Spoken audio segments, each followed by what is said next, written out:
Deep in the rugged country of Australia's Northern Territory, an elite group is at the front line to safeguard an Aboriginal land.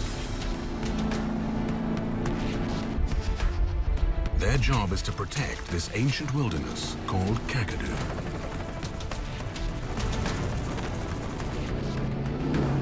Floods, fire, feral animals, and deadly crocodiles are just some of the challenges they face. So you're gonna put him down there, back.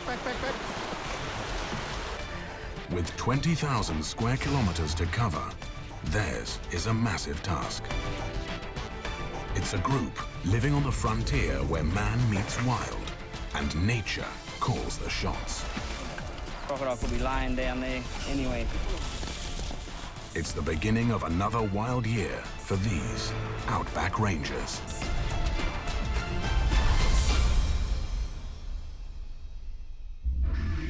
In the heart of Kakadu lies the remote Jim Jim outstation. Here, Ranger Kathy Wilson is under heavy pressure. Yeah, we've got to get a move on the choppers due at 2. Peak tourist season is just around the corner, and she has to open Twin Falls and Jim Jim Falls, two of Kakadu's most popular attractions. But there's something standing in her way, something with teeth. Over the wet season, large crocs have traveled from the tidal rivers, up through the floodplains, all the way to the base of the falls. Cold-blooded and solitary, these dangerous reptiles can take out a human in mere seconds.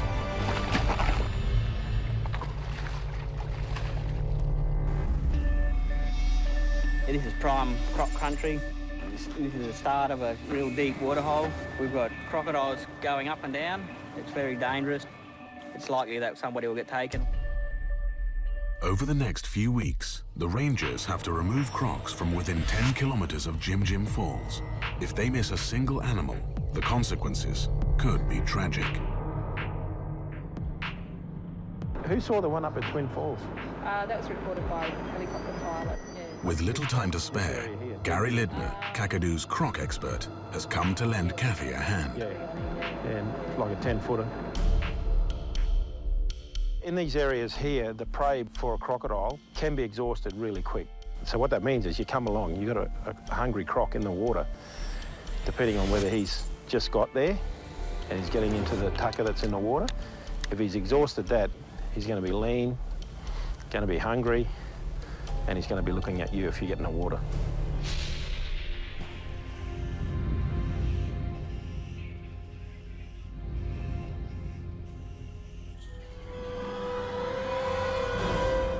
It's quite deceptive for a lot of people with a small body of water like this. You don't expect to find a great white in a swimming pool, but a saltwater crocodile could easily live in here all year if there's a food supply. There's not enough food in here to sustain a large animal right through the dry season, and people, especially small children, will easily be targeted. Even people just walking by, walking up to the edge of the bank, looking at the water, they're at high risk. Until the area is croc-free, the falls will remain closed. In Jabiru, the park's main township, tour operator Steve Toms waits anxiously for the falls to be opened.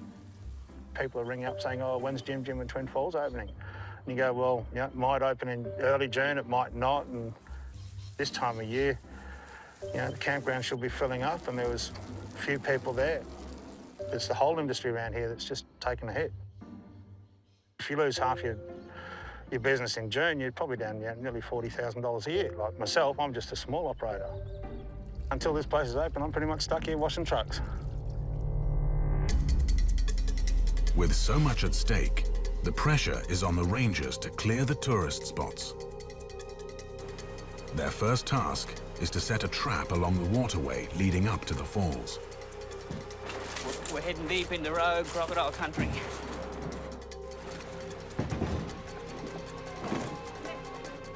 Wow, you like to smell that smell? Really strong, fishy smell, hey?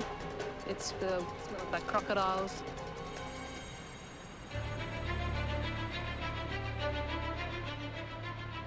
careful going around the water's edge, hey, just in case he's watching us. The trap will be placed at one of the most inaccessible parts of the falls. To do so, Kathy calls in reinforcements. All right, so we're coming up on the top of the gorge now. At this stage, we're fully committed.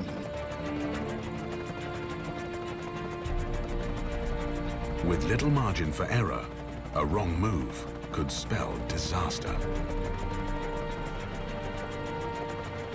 The walls are pretty tight on both sides. We don't have a lot of room to correct. It's obviously dangerous, but very important that people, ground crew, all safe evac.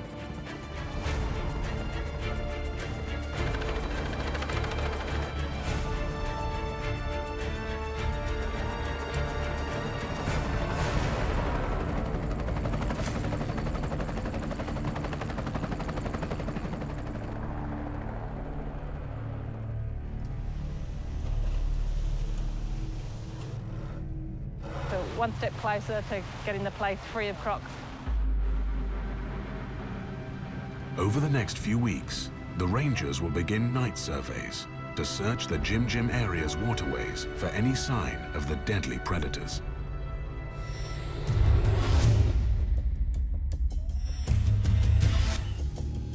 "80 kilometers from Jim Jim Falls, at the Magilla floodplain, Calvin Murakami and Fred Hunter are launching another patrol.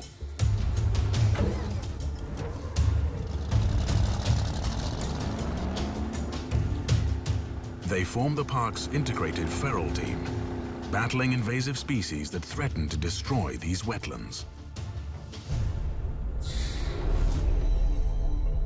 Today, their aim is to find and destroy a noxious weed called mimosa. It spreads fast over the wetlands, blocking access to vital sources of food underneath. If left unchecked, the mimosa can wipe out entire species.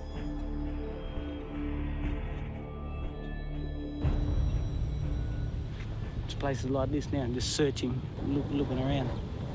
We could go for 2 weeks and not find a plant. Got to go everywhere. We've got to look wherever. Any pockets or anything like that, we'll go and look, because that's where the plants could be. Look, mimosa's over there. Mimosa. Mimosa is from South America, brought over in the late 1800s. And from there, it spread itself around the top of the Northern Territory. We have to come out here every year, dry season and the wet season, to make sure that plants like this are not going to be able to drop their seeds. With nearly 10,000 square kilometers of floodplain to cover on their small airboat, it's a daunting task.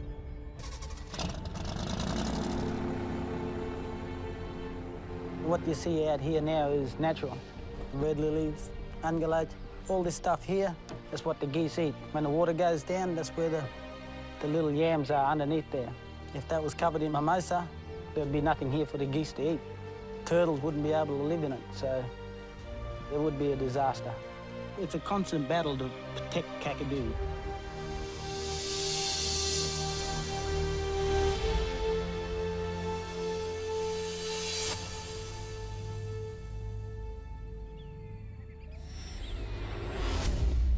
Near the mouth of the South Alligator River, rangers are preparing for a battle with a problem croc.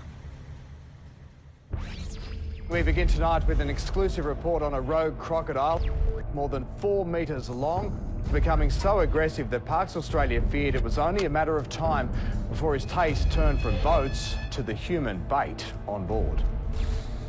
A ferocious croc has been harassing fishermen.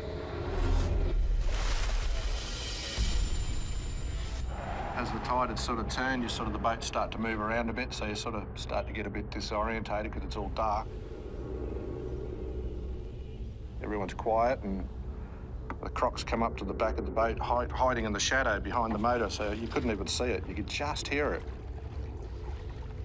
And he came back to our boat 3 times, and you'd shine the torches on him and everything, and he'd disappear. And then he'd come back again. You know, we're trying to work out why he wouldn't go away. You know, it was like we're leaving a trail for him. And the next minute, you heard this big crunch. That's him.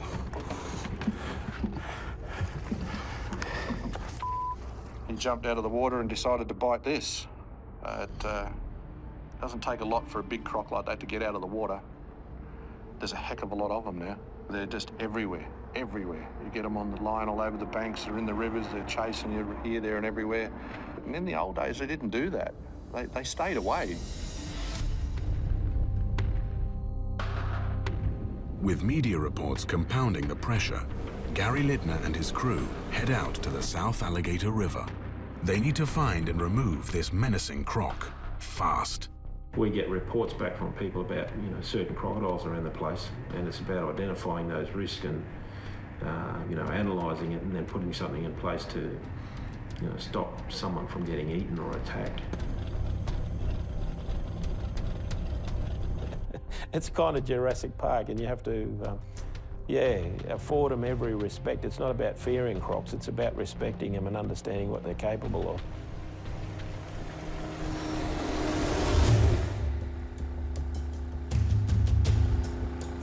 Back at the Magilla floodplains, Calvin and Fred have just discovered another big problem.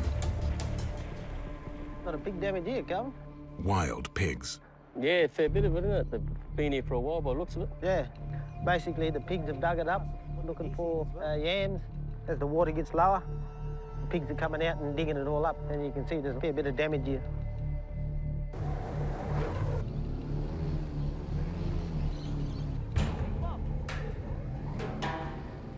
Just like mimosa, pigs are an introduced species. They threaten the survival of the wetlands and their native inhabitants. These pigs dig deep into the wetlands in search of food, destroying the floodplains.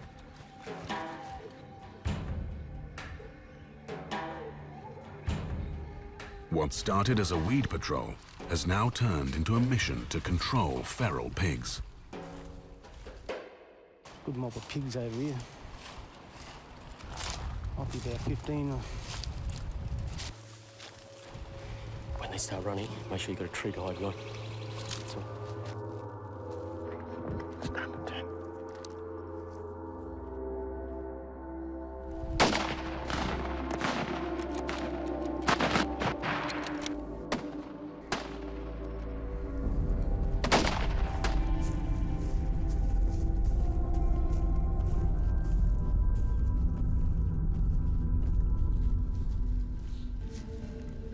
No one enjoys doing it. They're not bloodthirsty sort of thing.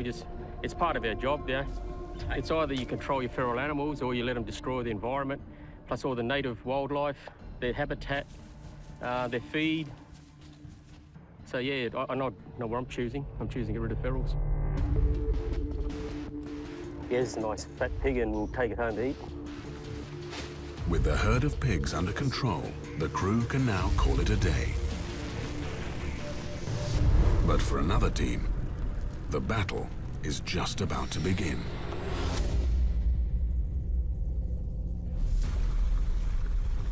Night falls, South Alligator River. Gary Lidner and his crew are hoping to catch a large crocodile that has been attacking fishing boats. They must remove it from the river, alive. It's a high-risk activity when you're doing croc management, like harpooning. You can get grabbed, you can get pulled underwater, you can get grabbed on the hand and, yeah, limb twisted off. They're a really powerful animal.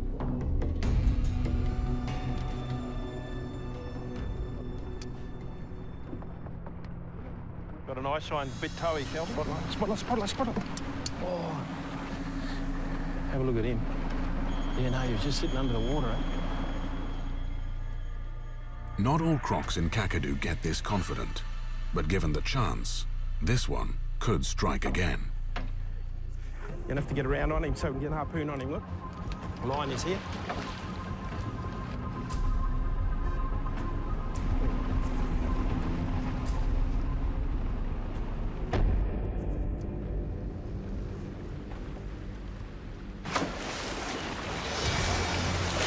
Second harpoon, quick. Second harpoon, down there. Back. Harpoon him, quick. Just hit him. Okay, get another one. Okay, David, come on. Get another good hit, okay? Pull him up.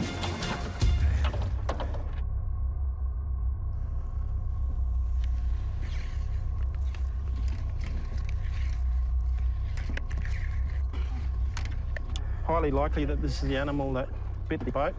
He's about a 4.2 metre saltwater crocodile, around the size that the fisherman reported. And he seems to have some lacerations here on his jaws. And these look like, you know, a few days old. A strong dose of muscle relaxant is injected into the croc to make it easier for the rangers to handle him.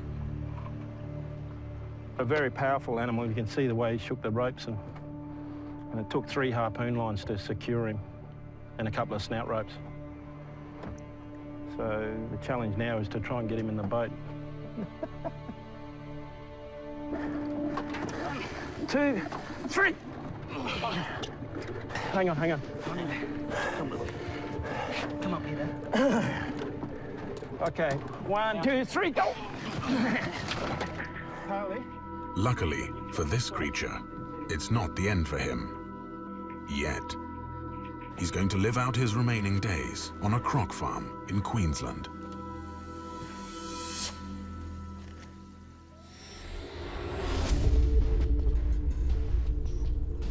The next day, over at Jim Jim Creek, the rangers are making sure no stone is left unturned.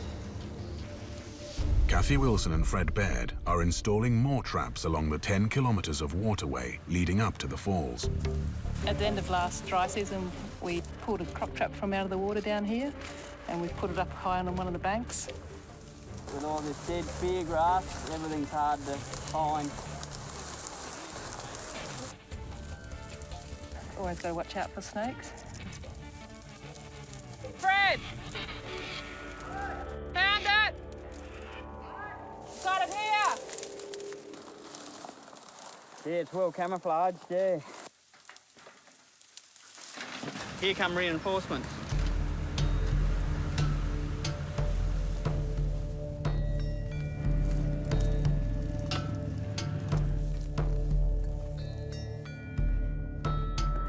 This is a croc track here. Yeah, it's probably come up middle of the day. I reckon probably within 2 weeks we'll have one in the trap. That's pretty good, Fred. Working on the edge of the water is always a risk. That's why we have someone on the lookout all the time with a firearm. Okay, 1, 2, 3. Deep water makes it easier for the crocodile to just lunge up out of the water nice and quick. So you've got to keep your wits about you and keep an eye out. You're watching, aren't you, Fred? Give it one pull just to make sure. Beautiful.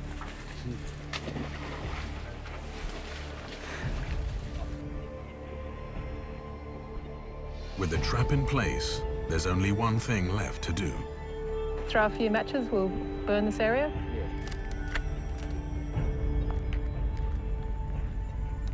Throw one. This time each year, parts of Kakadu are intentionally set ablaze. A technique practiced by the traditional owners for thousands of years. Burning the speargrass now will prevent uncontrolled destructive fires later in the hot season. To get the job done today, a chopper takes to the skies, dropping firebombs to follow traditional burning patterns. Yeah, he's putting up a fair bit of smoke from that little bit of fire.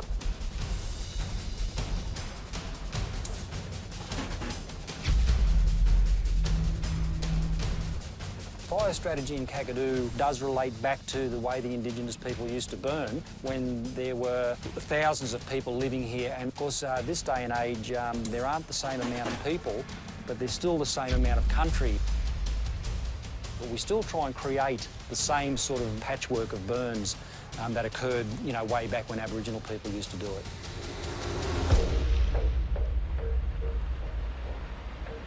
The opening of Jim Jim Falls and Twin Falls is now just weeks away.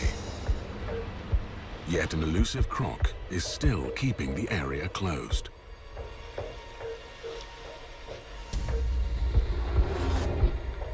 Tonight, Kathy and her team are embarking on a dangerous hunt, and they don't intend to go home empty-handed.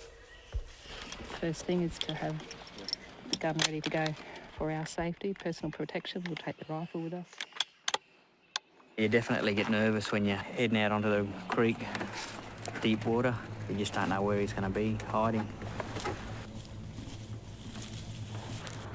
The crew checks the floats they've left in the water, looking for any recent bite marks. There's quite a few fresh marks on there. Looking at a 3.5 metre croc. That's quite hard. An animal that's left this mark could easily make a meal of a person.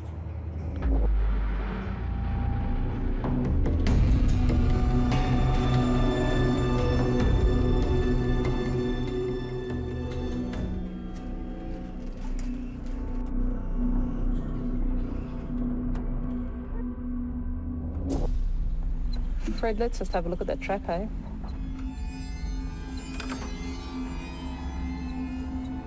Looks like the bait got taken, Fred. Means we've missed it.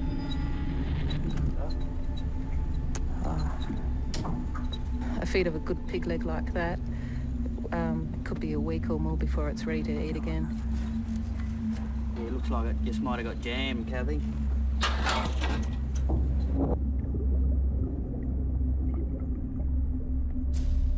The croc has slipped away this time. But as the sun comes up, the Rangers get a fresh lead.